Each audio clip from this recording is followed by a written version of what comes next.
Hello everyone, आज की हमारी इस वीडियो में हम पढ़ने वाले हैं टीएस इंटर सेकेंड ईयर के इकोनॉमिक्स के 11 important short question and answers, जो ब्रीफ में मैं आपको एक्सप्लेन करने वाली हूं। और ये आपके एग्ज़ाम्स जो आईपी के 2025 के फाइनल एग्ज़ाम्स है उसके लिए बहुत ज़्यादा इंपॉर्टेंट है। सो आपको बेसिकली 5 क्वेश्चंस अटैम्प्ट करने होते हैं, जो 8 क्वेश्चंस दिए जाते हैं उनमें से, तो आप 40 मार्क्स स्कोर कर पाएंगे।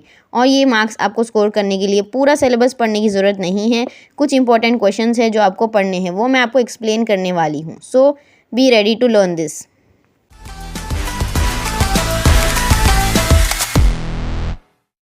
Define economic growth and write its essential aspect.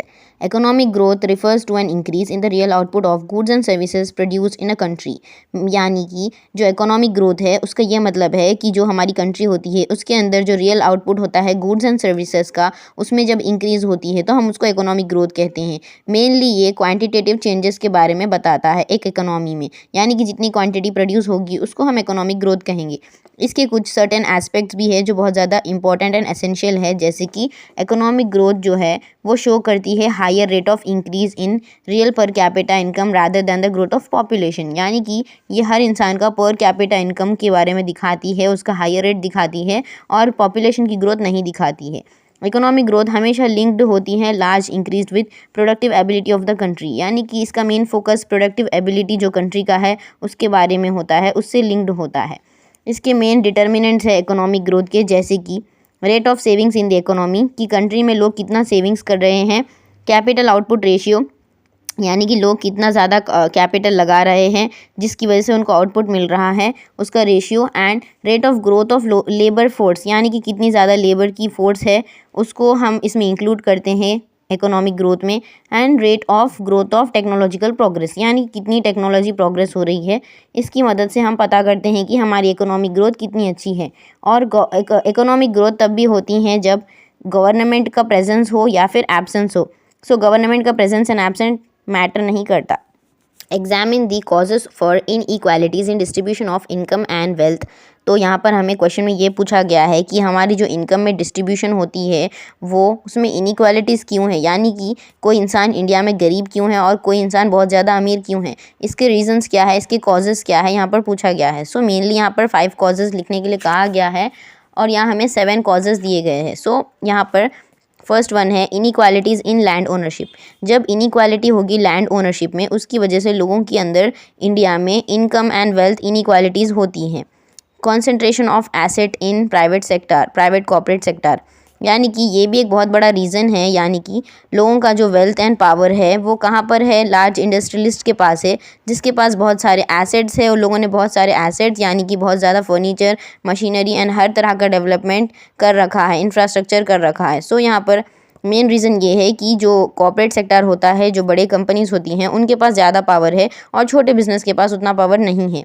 Inequalities in professional training, यानी कि इंडिया में लोगों को प्रॉपर ट्रेनिंग नहीं दी जाती है, लोगों के पास उतने स्किल्स नहीं है कि वो लोग प्रोफेशनल कॉम्पिटेंस को पूरा कर पाएँ, और ये सबको अवेलेबल नहीं होती है, जिसकी वजह से इनइक्वल डिस्ट्रीब्यूशन ऑफ इनकम होती है। Inflation and price rise. Inflation का ये मतलब होता है कि जब प्राइस है ना वो बढ़ता ही जाता है, रुकता नहीं है। सो यहाँ पर मेन रीज़न ये भी है कि जब कंटिन्यूसली प्राइस राइज होता है तो लोगों की जो असली इनकम होती है, रियल इनकम होती है, जो गरीब लोग होते हैं उनकी इनकम बहुत जल्दी ख़त्म हो जाती है और वो लोग अपने एक्सपेंसेस को मैनेज नहीं कर पाते हैं, बिकॉज सब चीज़ों के प्राइस बढ़ जाते हैं। इसकी वजह से भी इनकम एंड वेल्थ इनइक्वालिटीज़ होती हैं। इनइक्वालिटीज़ इन क्रेडिट फैसिलिटीज़, यानी कि हमारे इंडिया में इनइक्वालिटी है क्रेडिट फैसिलिटीज़ में। यहाँ पर लोगों को प्रॉपरली लोन्स नहीं दिए जाते हैं। जो अमीर लोग होते हैं उनको जल्दी दिए जाते हैं, लेकिन गरीब लोगों को लोन्स नहीं दिए जाते हैं।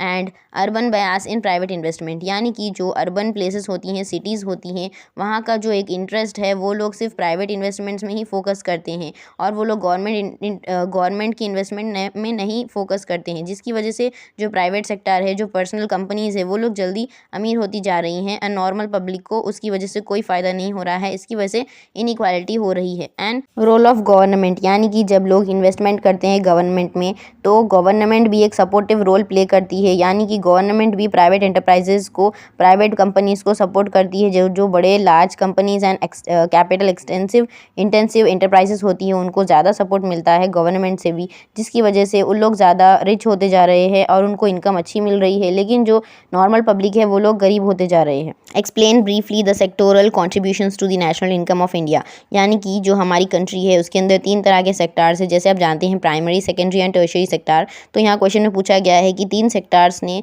कितना कंट्रीब्यूट किया है नेशनल इनकम ऑफ इंडिया के लिए। तो यहाँ पर हम डेटा देख सकते हैं। कंट्रीब्यूशन ऑफ प्राइमरी सेक्टर, जो प्राइमरी सेक्टर होता है उसके अंदर एग्रीकल्चर, फॉरेस्ट्री, हॉर्टिकल्चर, फिशिंग, यानी कि झाड़ पेड़ पौधों से जो आने वाले प्रोडक्ट्स है और जो डेयरी प्रोडक्ट्स हैं, इन सभी चीज़ों एग्रीकल्चर के प्रोडक्ट्स को हम प्राइमरी सेक्टर कहते हैं। और इसका शेयर जो है वो सबसे अच्छा है और हाई है, इंडिया की नेट डोमेस्टिक प्रोडक्ट एनडीपी से ज़्यादा है, लेकिन वो कुछ दिनों से डिक्लाइन हो गया है। 57% हो गया था इन 1950 टू 1951 एंड 13% हो चुका है इन 2013 एंड 2014। इसका मेन रीज़न ये है कि लोग रैपिडली एग्रीकल्चर को छोड़ रहे हैं और एग्रीकल्चर से निकल रहे हैं।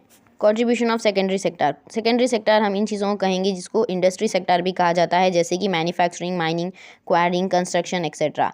सो इंडस्ट्री सेक्टर जो होती है वो लोग भी कंट्रीब्यूट करते हैं हमारी नेशनल डीपी यानी कि डोमेस्टिक प्रोडक्ट्स के लिए। सो यहाँ पर इसका कंट्रीब्यूशन कितना है हम देख सकते हैं। 15% था 1950 से 1951 के बीच, लेकिन वो 26% हो चुका था 2013 से 14 तक, यानी कि इसमें इंक्रीज़ आया था, क्योंकि यहाँ पर लोग आप देख सकते हैं एग्रीकल्चर छोड़ के लोग इंडस्ट्री सेक्टर में आ रहे हैं। एंड थर्ड सेक्टर है contribution of tertiary sector. Tertiary sector का मतलब सर्विसेज होती हैं, जैसे कि trade, transport, storage, communications, banking, insurance etcetera. So हमारी कंट्री की ये जो सर्विसेज है ये लोग भी बहुत ज़्यादा इंक्रीज़ कर चुके हैं, यानी कि इनका कंट्रीब्यूशन ज़्यादा हो गया है।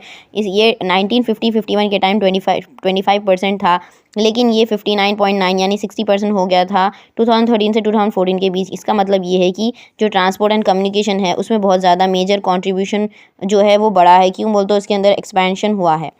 सो मेनली आप देख सकते हैं कि जो फर्स्ट सेक्टर है उसका कंट्रीब्यूशन कम हो चुका है एंड सेकंड सेक्टर का कंट्रीब्यूशन थोड़ा बड़ा है, एंड जो थर्ड सेक्टर है वो सबसे हाईएस्ट कंट्रीब्यूटिंग सेक्टर है। Different types of unemployment. So आप जानते हैं अनएम्प्लॉयमेंट का ये मतलब होता है कि एक इंसान कुछ काम करना चाह रहा है लेकिन उसके पास कुछ भी काम नहीं है। सो आप जानते हैं हमारे इंडिया में बहुत ज़्यादा अनएम्प्लॉयमेंट है और इसके डिफरेंट टाइप्स होते हैं। So first one is structural unemployment. Structural unemployment उस टाइम को कहा जाता है जब एक इकोनॉमी में डिमांड लेबर की शॉर्ट हो जाए और सप्लाई लेबर की ज़्यादा हो जाए, यानी कि अगर लेबर की डिमांड 5 है लेकिन जो सप्लाई है वो 25 है, तो यहाँ आप देख सकते हैं जो रिमेनिंग लेबर्स होंगे वो अनएम्प्लॉयड रह जाएंगे फॉर ए लॉन्ग रन, यानी कि वो बहुत लंबे समय के लिए अनएम्प्लॉयड रह जाएंगे। एंड डिस्क्रीज अनएम्प्लॉयमेंट, इसका ये मतलब है कि जब एक मार्जिनल प्रोडक्टिविटी लेबर की ज़ीरो है, यानी कि अगर उसको उस जॉब से बाहर निकाला भी जाए तो टोटल आउटपुट में कोई भी फ़र्क ना हो, कोई भी चेंजेस ना हो, यानी कि उस इंसान का वहाँ पर कुछ भी काम नहीं है लेकिन वो फिर भी काम कर रहा है। Seasonal unemployment. सीजनल अनएम्प्लॉयमेंट एक ऐसा सिचुएशन है जहाँ पर लोगों को सिर्फ कुछ सीजन्स में, पर्टिकुलर ईयर में वहाँ पर काम मिलता है और रिमेनिंग सीजन्स में वो अनएम्प्लॉयमेंट रहते हैं, जैसे कि एग्रीकल्चर में। एजुकेटेड अनएम्प्लॉयमेंट, ये एक ऐसा केस है जहाँ पर एजुकेटेड एंड ट्रेन पर्सन्स को भी उनके हिसाब की जॉब नहीं मिल पाती है, बिकॉज जिनकी उनके पास क्वालिफिकेशन है उस तरह की जॉब वहाँ पर नहीं अवेलेबल होती है। फ्रिक्शनल अनएम्प्लॉयमेंट, ये भी एक तरह की टेम्प्रेरी अनएम्प्लॉयमेंट है जो एग्जिस्ट करती है एक पीरियड में, जहाँ पर लेबर को एक ऑक्यूपेशन से दूसरे ऑक्यूपेशन में ट्रांसफ़र किया जाता है। इसको फ्रिक्शनल कहा जाता है। अंडर एम्प्लॉयमेंट एक ऐसा सिचुएशन है जहाँ पर एक पर्सन को अपनी एफिशिएंसी या कैपेबिलिटी से छोटी या फिर कम लेवल के काम को करना पड़ रहा है। टेक्नोलॉजिकल अनएम्प्लॉयमेंट, ये एक ऐसा अनएम्प्लॉयमेंट है जहाँ पर नई टेक्नोलॉजी के आने की वजह से लोगों की, वर्कर्स की डिस्प्लेसमेंट हो जाती है, यानी कि लोगों को ज़रूरत, वहाँ पर लोगों की जॉब चली जाती है और टेक्नोलॉजी को जगह मिल जाती है। इसको टेक्नोलॉजिकल अनएम्प्लॉयमेंट कहा जाता है। Causes of unemployment in India. So यहाँ पर मेनली कुछ कॉजेज़ दिए गए हैं, जैसे कि जॉबलेस ग्रोथ। रिसेंट ईयर्स में जीडीपी हमारे इंडिया की ग्रो हुई है लेकिन एम्प्लॉयमेंट रेट में कोई भी ग्रोथ नहीं हुई है। इस फिनोमेनन को हम जॉबलेस ग्रोथ कहते हैं। इंक्रीज़ इन लेबर फोर्स, यानी कि हमारे रैपिड ग्रोथ ऑफ पॉपुलेशन की वजह से large expansion of labour force भी है, जिसकी वजह से डायरेक्टली अनएम्प्लॉयमेंट हो रही है। इन अप्रोप्रिएट टेक्नोलॉजी, यानी कि इंडिया में लेबर इतना ज़्यादा अबेंडेंट क्वांटिटी में है लेकिन जो कंट्री है उसके अंदर लेबर इंटेंसिव टेक्निक्स का यूज़ नहीं किया जा रहा है। यहाँ पर लोग वेरियस सेक्टार्स में कैपिटल को कंट्रीब्यूट कर रहे हैं एंड कैपिटल को सब्स्टिट्यूट कर रहे हैं लेबर के जगह पर, यानी कि लोग कैपिटल लगा के लेबर को कम यूज़ करने की कोशिश कर रहे हैं, जिसकी वजह से लोग यहाँ पर अनएम्प्लॉयड हो जा रहे हैं। इनअप्रोप्रिएट एजुकेशन सिस्टम, हमारा एजुकेशन सिस्टम भी बहुत ज़्यादा डिफेक्टिव एंड अनप्रोडक्टिव है इंडिया का, इसकी वजह से भी अनएम्प्लॉयमेंट इंक्रीज़ हो रही है। और इंडिया का education policy development of human resources, human skills पर फोकस नहीं करता है। न्यू लिबरल इकोनॉमिक पॉलिसी, ये एक पॉलिसी लाई गई थी इंडिया में 1900s के टाइम पर, और इस पॉलिसी की वजह से ये एक स्ट्रक्चरल रिफॉर्म्स थे। इसकी वजह से इनकम इनइक्वालिटीज़ इंक्रीज़ हुई है एंड इसकी वजह से डिमांड कॉन्स्ट्रेंट और रेसिशन एंड अनएम्प्लॉयमेंट होता है। Explain the consequences of the problem of unemployment, यानी कि जब हमारे देश में अनएम्प्लॉयमेंट होती है, इस प्रॉब्लम की वजह से बहुत सारे ऐसे कॉन्सिक्वेंसेज सिचुएशंस अराइज होते हैं। आप देख सकते हैं यहाँ पर loss of human resources, unemployment की वजह से लॉस ऑफ ह्यूमन रिसोर्सेज होता है, यानी कि लेबरर्स अपना टाइम वेस्ट करते हैं एम्प्लॉयमेंट के चक्कर में और वो लोग स्किल्स सीख नहीं पाते हैं। इंक्रीज इन पावर्टी, अनएम्प्लॉयमेंट के बढ़ने की वजह से लोगों को पावर्टी होने लग जाती है, यानी कि यहाँ पर लोगों के सोर्स ऑफ इनकम्स जो है वो ख़त्म हो जाते हैं, जिसकी वजह से गरीबी शुरू हो जाती है। सोशल प्रॉब्लम्स, अनएम्प्लॉयमेंट की वजह से मैनी सोशल प्रॉब्लम्स जो है वो शुरू हो जाते हैं। एंड पॉलिटिकल इंस्टेबिलिटी, अनएम्प्लॉयमेंट के इंक्रीज़ होने की वजह से पॉलिटिकल इंस्टेबिलिटी होती हैं। अनएम्प्लॉयड पर्सनस जो है वो democratic values and peaceful means में से भरोसा छोड़ देते हैं। एक्सप्लॉयटेशन ऑफ लेबर, यानी कि जब अनएम्प्लॉयमेंट का स्टेट होता है, अनएम्प्लॉयमेंट की सिचुएशन होती है, वहाँ पर लोगों को, लेबरर्स को कोई भी तरह का काम दिया जाता है और लेबरर्स भी कम से कम वेजेस में भी काम करने लग जाते हैं। इनका एक्सप्लॉयटेशन होता है बिकॉज ये लोग मजबूर होते हैं, इनके पास काम नहीं होता है, तो ये लोग कम से कम सैलरी में भी काम करने तैयार हो जाते हैं। लो स्टैंडर्ड ऑफ लिविंग, जैसे अनएम्प्लॉयमेंट बढ़ती है वहाँ पर लोगों की स्टैंडर्ड ऑफ लिविंग बहुत ज़्यादा पुअर होती है एंड लो होती है। Consequence of the problem of poverty, यानी कि पावर्टी के होने की वजह से भी बहुत सारे प्रॉब्लम्स अराइज होते हैं, जैसे कि अनईक्वल अपॉर्चुनिटीज़, यानी कि जो अपॉर्चुनिटीज़ है वो रिच लोगों के लिए बहुत अच्छी होती हैं, वो लोग बेटर अपॉर्चुनिटीज़ को अवेल कर पाते हैं, जो पुअर क्लास है वो डिप्राइव्ड होता है बेसिक नीड से भी। एंड अनएम्प्लॉयमेंट, पावर्टी की वजह से वो लोग अनएम्प्लॉयड रहते हैं क्योंकि उनके पास स्किल्स सीखने के लिए टाइम नहीं होता, उनके पास पैसे नहीं होते। सोशल इफेक्ट, जब लोगों के अनएम्प्लॉयमेंट होता है और वो लोग पावर्टी की वजह से होमलेस हो जाते हैं, तो वहाँ पर सोशल अनरेस्ट होता है, जिसकी वजह से लोग बहुत ज़्यादा क्राइम्स करते हैं। मैल न्यूट्रिशन, पॉवर्टी की वजह से लोगों के पास पैसा नहीं होता, जिसकी वजह से वो अच्छा खाना नहीं खा पाते हैं, और जो लोग गरीब होते हैं उनके पास हाईली न्यूट्रिशियस फूड के लिए एक्सेस नहीं होता है। पुअर हेल्थ कंडीशन, गरीब लोग कभी भी अच्छे हेल्थ केयर के लिए अफोर्ड नहीं कर पाते हैं, जिसकी वजह से वो लोग बहुत ज़्यादा बीमार रहते हैं। इलिटरेसी, यानी कि पूर्व बच्चे जो होते हैं वो लोग बिल्कुल अच्छे से पढ़ नहीं पाते हैं और उनको बचपन से इलिटरेट रहना पड़ता है। अब हम देखेंगे causes of poverty in India, यानी कि रीजंस क्या है इंडिया में पावर्टी के। मेनली यहाँ पर कॉन्सेंट्रेशन ऑफ इकोनॉमिक पावर है, यानी कि जो कॉन्सेंट्रेशन ऑफ इकोनॉमिक पावर मतलब जो अमीर लोग हैं उनके पास ज़्यादा पैसा है, वो लोग अपने पैसे को कॉन्सेंट्रेट करके रखते हैं, वो गरीब तक पैसे को नहीं पहुँचने देते हैं, जिसकी वजह से रिच हो रहा है and poor is becoming poorer. Under exploitation of natural resources, India के नेचुरल रिसोर्सेज उतनी फुल्ली प्रॉफिटेबली एक्सप्लॉइट नहीं किए जा रहे हैं, यानी कि इंडिया में बहुत सारे नेचुरल रिसोर्सेज है जिसको हम यूज़ नहीं कर रहे हैं, जिसकी वजह से लो लेवल ऑफ इनकम है एंड इंक्रीज इन पावर्टी है।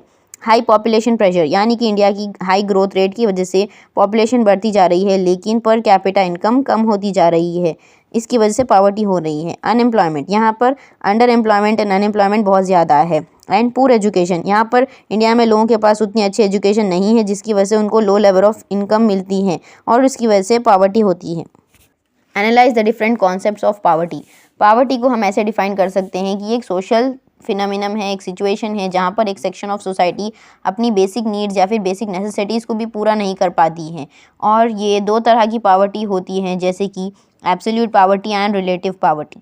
एब्सोल्यूट पावर्टी एक ऐसी सिचुएशन है जहां लोगों की इनकम एंड कंजम्पशन एक्सपेंडिचर बहुत कम है और वो लोग इतना मिनिमम सब्सिस्टेंस लेवल के नीचे रह रहे हैं, यानी कि वो लोग उतना कम एक्सपेंडिचर कर रहे हैं, उतना कम एक्सपेंसेस हैं उनके, बिकॉज वो लोग बेसिक नीड्स जैसे कि food, cloth, shelter, safe drinking water है उनसे भी डिप्राइव्ड है और उनकी लाइफ बहुत बुरी है, एज उन लोग कैलोरीज भी कंजम्पशन नहीं कर पा रहे हैं। बिकॉज अगर इंडिया में एक इंसान 2400 कैलोरीज पर डे से भी कम खाता है रूरल एरियाज़ में, एंड अगर वो 2100 कैलोरीज से भी कम खाता है in urban areas, so he can be considered as poor.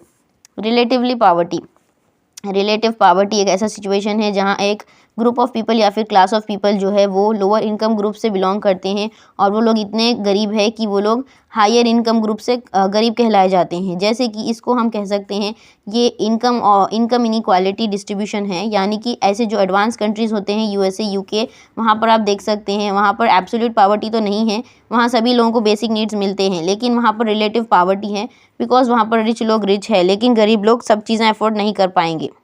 It means वो लोग हायर इनकम ग्रुप से कम कहलाएंगे और उनसे थोड़ा लोअर इनकम ग्रुप कहलाएंगे। NITI Aayog, national institution for transforming India, ये एक आयोग है, यानी कि ये गवर्नमेंट का ऑर्गेनाइजेशन है।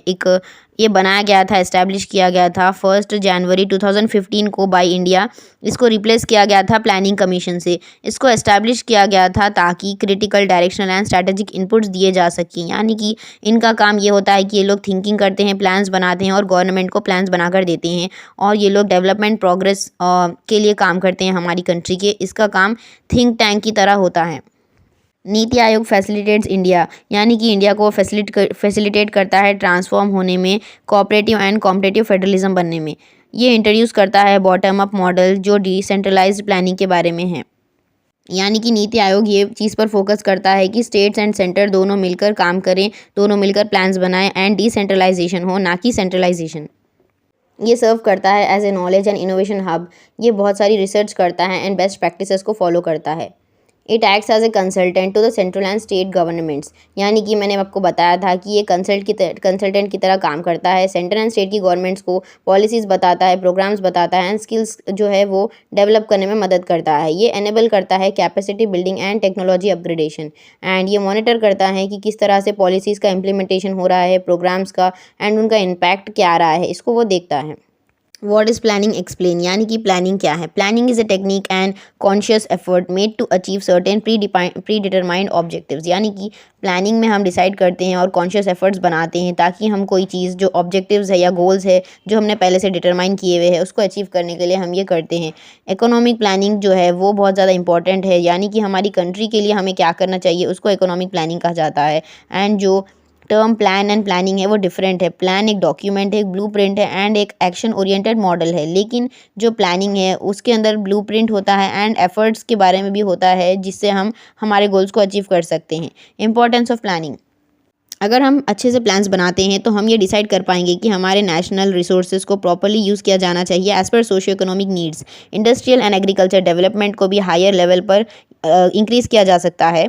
एम्प्लॉयमेंट जनरेट की जा सकती है एंड इनकम लेवल्स को इंक्रीज़ किया जा सकता है।